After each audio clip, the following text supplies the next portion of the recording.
Assalamualaikum warahmatullahi wabarakatuh. Perkenalkan, nama saya Winda Wuliantari, NIM 20160101066. Baiklah, di sini saya akan melakukan tahapan pengolahan data dengan menggunakan aplikasi eFuse series 12.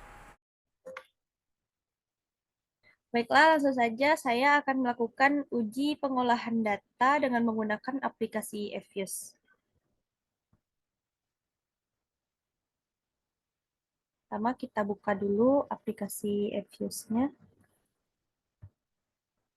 Nah,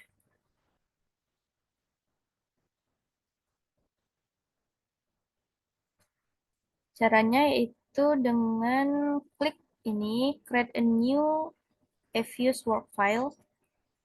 Nah, ini biarkan tetap karena data yang saya gunakan adalah data time series. Start date-nya kita mulai dari tahun 1985 sampai end date-nya 2021. Klik OK. Setelah itu, sebelumnya kita buka data untuk Excel kita dan kita copy dulu datanya.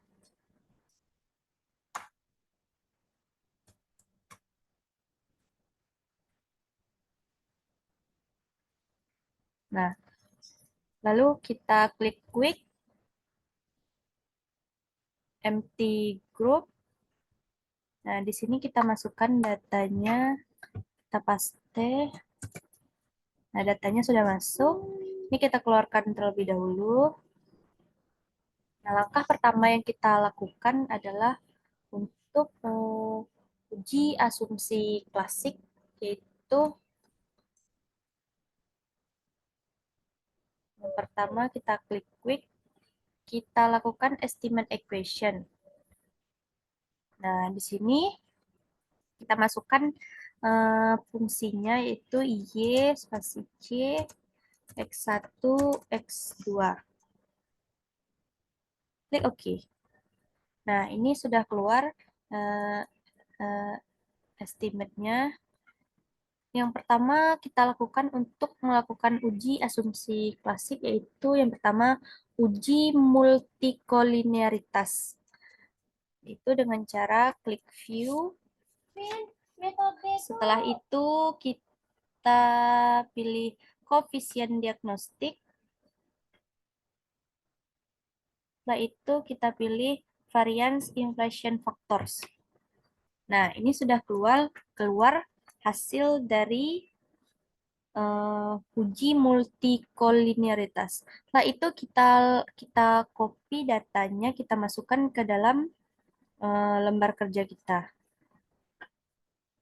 Nah, dalam sini. Dan lakukan interpretasinya. Karena diketahui nilai VIF-nya, variabel independennya itu lebih kecil daripada 10, maka dapat kita simpulkan bahwa uji asumsi klasik multikolinearitas sudah terpenuhi atau data ini sudah lolos uji multikolinearitas. Selanjutnya yang kita lakukan adalah uji normalitas, yaitu dengan cara klik view. Setelah itu kita pilih residual diagnostik dan kita pilih histogram normality test. Nah, ini sudah keluar hasilnya, itu kita copy lagi, kita masukkan lagi ke lembar kerja kita. Nah, ini hasilnya, dan lakukan interpretasinya. Interpretasinya yaitu maka dikarenakan nilai probability-nya itu sebesar 0,843 atau lebih besar daripada 0,05, maka dapat kita simpulkan bahwa data terdistribusi secara normal atau data ini sudah lolos uji normalitas. Selanjutnya yang kita lakukan adalah uji heteroskedastisitas, yaitu dengan cara klik view, kita pilih residual diagnostik, kita pilih heteroskedasticity test. Nah, ini kita pilih yang white ya. Lalu kita klik OK. Nah, keluar hasilnya.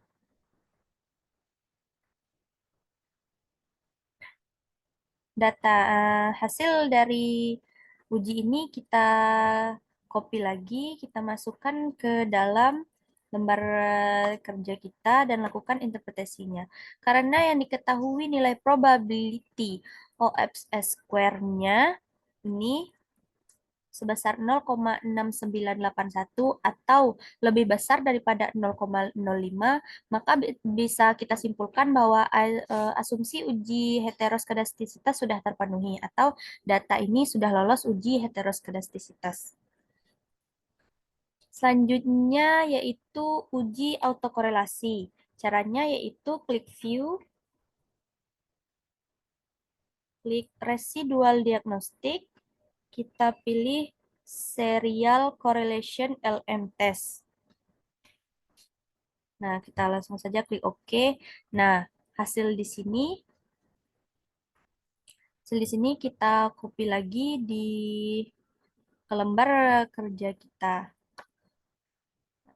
Kita lakukan interpretasinya. Karena diketahui nilai probability of square-nya sebesar 0,004 atau lebih kecil daripada 0,05, maka dapat disimpulkan bahwa asumsi uji autokorelasi tidak terpenuhi atau data ini tidak lolos uji autokorelasi. Nah, dikarenakan data tersebut tidak lolos uji autokorelasi, maka bisa kita lakukan metode penyembuhan dengan menggunakan transformasi data. Nah, setelah dilakukan cara transformasi data itu yaitu metode penyembuhannya yaitu kita lakukan estimate. Nah, masukkan ini D buka kurung Y tutup kurung. Pada variabel X-nya juga D buka kurung tutup kurung.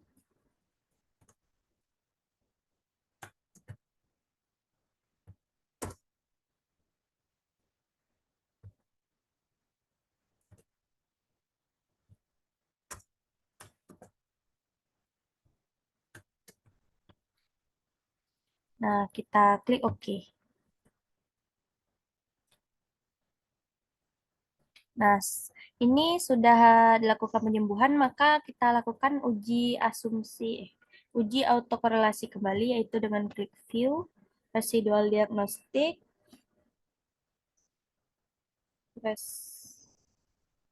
Serial Correlation LM Test. Oke. Nah, di sini telah kita dapatkan data yang hasil dari uji autokorelasi yang telah dilakukan metode penyembuhan. Nah, setelah itu kita copy lagi, kita masukkan ke dalam lembar kerja kita dan lakukan interpretasinya. Nah, setelah dilakukan transformasi data first difference, maka didapatkan nilai probability of R square-nya memiliki nilai sebesar 0,4690 atau lebih besar daripada 0,05. Nah, maka dapat disimpulkan bahwa asumsi uji autokorelasi sudah terpenuhi atau data sudah lolos uji autokorelasi. Nah, setelah itu kita lakukan hasil dari kita analisis, didapatkan hasil simultan atau uji F dari hasil analisis uji statistik dengan menggunakan program Fuse diperoleh nilai F hitung sebesar 10,41236 atau lebih besar dari F tabel yaitu 3,28 dan signifikansi F hitung sebesar 0,00297 atau lebih kecil daripada 0,05 atau 5%. Maka dapat disimpulkan dari hipotesis yang telah kita lakukan, maka H0-nya itu ditolak dan H1 diterima. Yang artinya luas lahan dan produksi teh secara simultan itu berpengaruh signifikan terhadap volume ekspor teh Indonesia pada tahun 1985 sampai 2021. Nah, hasil ini didukung oleh koefisien determinasi atau R2 sebesar 0,379842 yang memiliki arti bahwa 37,9% variasi dari ekspor teh di Indonesia ini dijelaskan oleh luas lahan dan produksi teh. Nah, sedangkan 62,1%-nya sisanya dijelaskan oleh faktor lain yang tidak dimasukkan ke dalam model. Setelah itu, eh, hitungnya berdasarkan melihat pengaruh luas lahan terhadap ekspor teh Indonesia, yaitu teh hitungnya sebesar 3,043936. Ini lebih besar daripada T tabel yaitu 0,1306952 dan nilai signifikansinya itu sebesar 0,0045 atau lebih kecil daripada 0,05. Maka hasil di sini yaitu H0-nya ditolak dan H1-nya diterima, yang berarti bahwa luas lahan secara parsial itu berpengaruh positif dan signifikan terhadap volume ekspor teh Indonesia pada tahun 1985 sampai 2021. Nah, artinya ketika luas lahan meningkat, maka produksi juga akan meningkat sehingga mampu mendorong peningkatan ekspor. Nah, nilai koefisien regresi variabel luas lahan atau X1-nya itu terhadap volume ekspor teh yaitu sebesar 0,905 memiliki arti bahwa jika luas lahan meningkat sebesar seluas 1 hektar, maka ekspor akan meningkat sebesar 0,905 ton dengan asumsi produksi teh yang konstan. Nah, selanjutnya itu melihat pengaruh produksi teh terhadap ekspor teh Indonesia. Berdasarkan nilai teh hitungnya itu sebesar 0,140426. Itu lebih besar daripada T tabelnya, yaitu dengan nilai T tabel 0,13006952.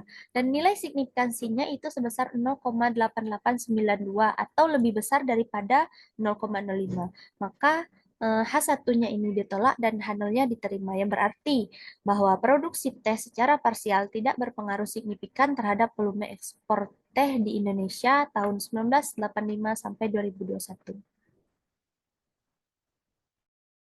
Baik, itulah tadi hasil pengolahan data dari aplikasi Appius tentang pengaruh luas lahan dan produksi teh terhadap volume ekspor teh di Indonesia. Sekian dari saya. Wassalamualaikum warahmatullahi wabarakatuh.